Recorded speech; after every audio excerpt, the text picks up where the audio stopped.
Bienvenidos a Historia Antigua para todas las edades.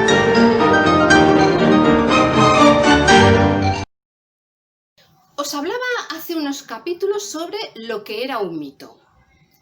El mito, si recordáis, y si no, pues podéis ver los otros capítulos que había anteriores, era una forma de dar explicación a algo que ocurría en el día a día.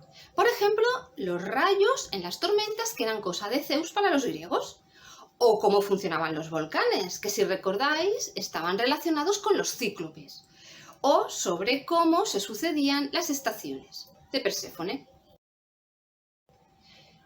¿Os habéis fijado que todos estos mitos tienen varios elementos en común? En todos ellos hay personajes que tienen poderes ilimitados, los dioses, que realizan algo en un momento indeterminado del tiempo, en el pasado, pero que no podemos saber cuándo exactamente ocurre, que además, confesadlo, todos lo hemos pensado, son hechos ficticios, muy adornados, muy ciencia ficción, ¿verdad? Con mucha imaginación. Eso es un mito. Los romanos no tenían mitos, porque aunque nos empeñemos en trasladar a los dioses griegos al ámbito romano, esto es algo que no tenía nada que ver con los romanos verdaderamente, con los genuinos romanos, con los romanos de siempre, ¿no? De esto ya hablé en otros capítulos de este canal, e incluso respondí algunas preguntas en el capítulo sobre las preguntas que me hacíais.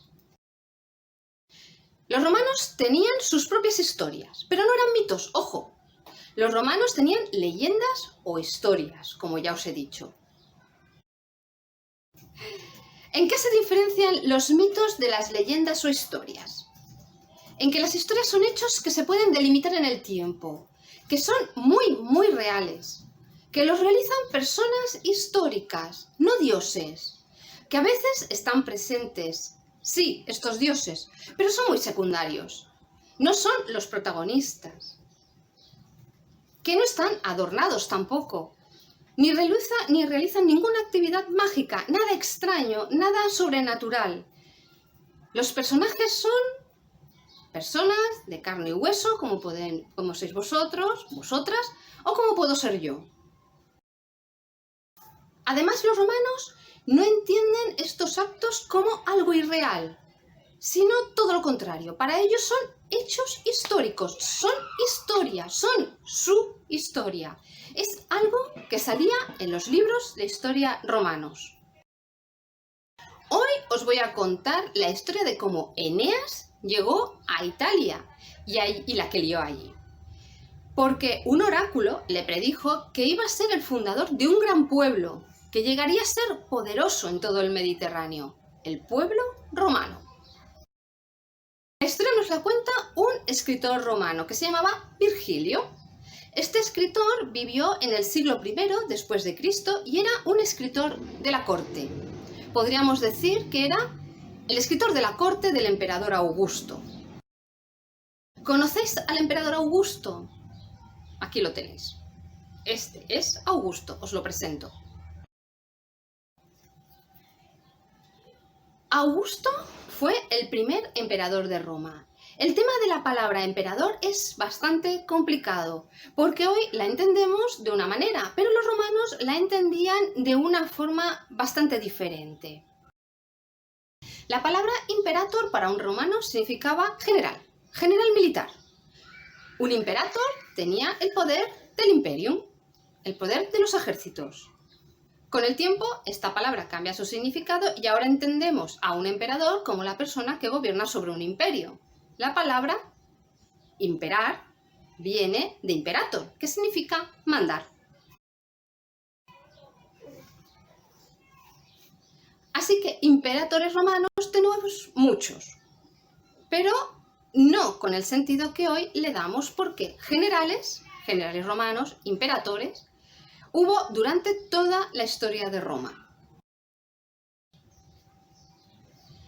Augusto era un imperator, sí, pero tenía la máxima autoridad para dictar leyes y también todo el poder religioso.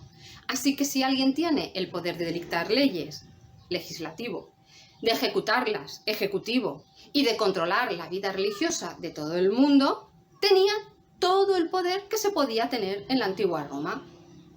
Él mandaba sobre todo el mundo. Augusto tenía todo el poder en Roma. El caso es que para que Augusto pudiese conseguir llegar a tener todo ese poder, debía demostrar que tenía capacidad de poder controlarlo. Tenía que demostrar que podía controlar todo ese poder. Los romanos, para definir a una persona, se fiaban mucho de su árbol genealógico. Es decir, que si tus antepasados habían sido valientes, buenas personas y buenos romanos, y además no solo tenías un buen antepasado, sino que tenías varios antepasados buenos, cuando todos ellos habían sido buenos romanos, tú tenías todos los números para ser un buen romano también.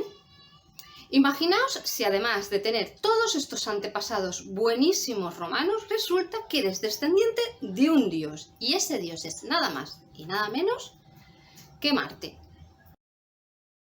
¿Qué hizo Virgilio? Virgilio era un poco pelota de Augusto. Lo que quería era dorarle un poquito la píldora a la persona más poderosa de Roma, así que escribió la historia de Augusto y la adornó un poquito. Virgilio escribió para Augusto la Eneida. Esta historia comienza con un héroe, Eneas, y su huida de Troya. ¿Pero quién era Eneas? No sé si recordáis en un vídeo anterior donde os contaba sobre una guerra donde habían luchado muchos héroes y entre ellos estaba Odiseo. ¿Lo recordáis, Odiseo? En ese vídeo además os recomendaba una lectura, ¿recordáis? Estos, Odiseo y Eneas, lucharon en la que se llama la Guerra de Troya. Bueno, pues en esta guerra participó Eneas, solo que Eneas estaba en el bando contrario a Odiseo. Eneas estaba en el bando de los defensores de la ciudad de Troya, los troyanos, y Odiseo en el bando de los aqueos. Los aqueos ganaron la guerra y tomaron la ciudad de Troya. Muchos de los habitantes de Troya huyeron de la ciudad por miedo a ser pasados por las armas o vendidos como esclavos, y entre ellos estaba Eneas. Eneas, además, no huyó solo, lo hizo con un grupo de hombres y entre ellos estaban su padre, su mujer y su hijo. El padre se llamaba Anquises, la esposa Creusa y el hijo Ascanio. Os había contado que lo que los romanos siempre intentaban era que sus ascendientes fuesen dioses, y eso es lo que podemos ver en Eneas. Anquises, el padre de Eneas, pertenecía a la familia real de Troya, pero al mismo tiempo también era pastor. Un día que estaba paseando con su rebaño, Afrodita se enamoró locamente de él y, disfrazada de princesa, se acostaron. Ella se quedará embarazada del que después nacerá y llevará el nombre de Eneas. Cuenta el mito, esto aún sigue siendo mito griego, no romano, ojo, ¿vale? Que son los romanos los que luego aprovechan este mito, ¿vale? Que Eneas, cuando nació, se quedó en la tierra al cuidado de su padre y la diosa hizo jurar a Anquises que nunca revelaría a su hijo ni a nadie quién había sido la madre de Eneas. Pero Anquises llegó un momento en que se lo contó a Eneas y entonces la diosa, por haber faltado a su palabra, lo castigó lanzándole un rayo y lo dejó paralítico. Mirad estas piezas. Cuando veáis esta representación en pinturas, en mosaicos o en esculturas, ya sabéis de quién se trata. Es Eneas. Eneas huyendo de la ciudad de Troya y escapando con su padre paralítico y su hijo. A quien lleva a la espalda es a su padre y a quien lleva de la mano es a su hijo. Pero os había contado que Eneas también huye con su mujer y su mujer nunca aparece. ¿Por qué? ¿Qué pasó con su mujer? ¿Qué pasó con Creusa?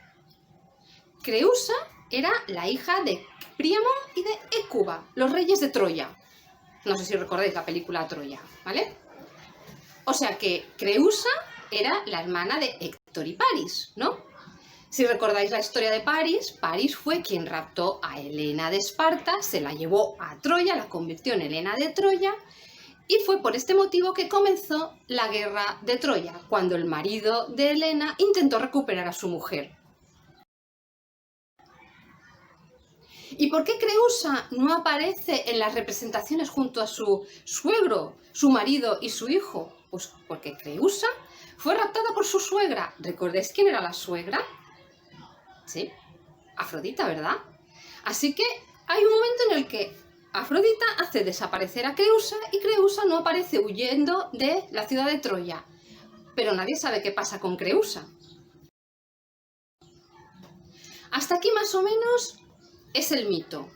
Pero cuando Eneas sale de Troya con su padre y su hijo, comienza la leyenda romana. Pero esa ya os la cuento en el siguiente vídeo.